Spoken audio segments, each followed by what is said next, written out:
Good afternoon. So for today's video, so meron pa akong in-order sa isang app store. So dumating na. So bubuksan ko kung ano yung kanyang mismong laman. Sige. So, itong part na to, buksan natin.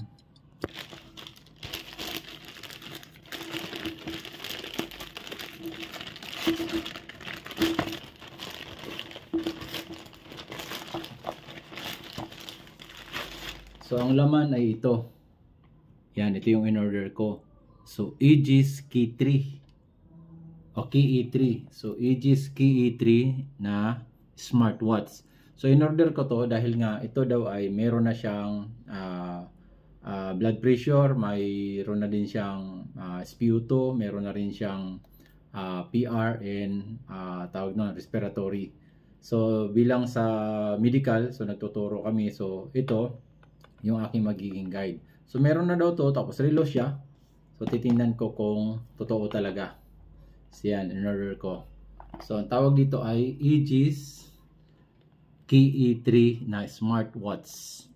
So ngayon trending to siya. So umorder lang din ako kasi nga para at least magamit ko rin to sa aking pagtuturo.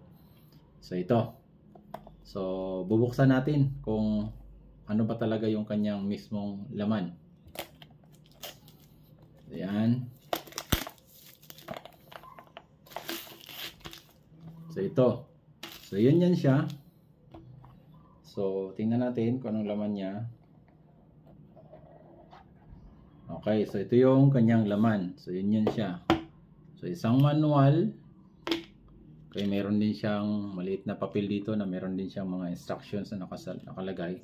Tapos ito yung mismong laman ng aking in-order. So smartwatch. So kailangan ko to dahil nga nagtuturo ako pagdating sa vital science namin, para sa confirmation ko kung tama or hindi yung ginagawa ng mga estudyante ko ay dito din titingnan. So yun yan. So ito yung relo na dumating. Kaso lang, ang expectation ko is meron pa siya dapat na ibang tawag nun.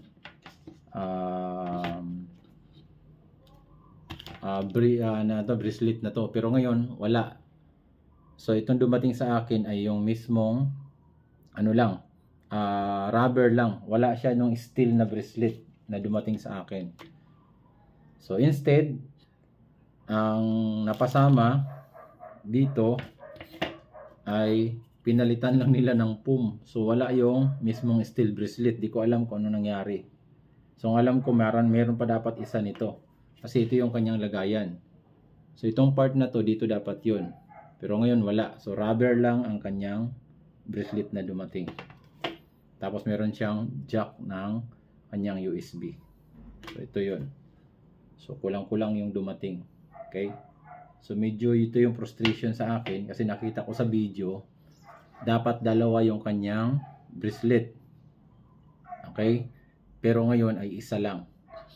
So sige, yung functions nito siyempre susubukan ko pa to kasi nga dahil sa ano pa ako ng kanyang application dito para ma-connect ko siya sa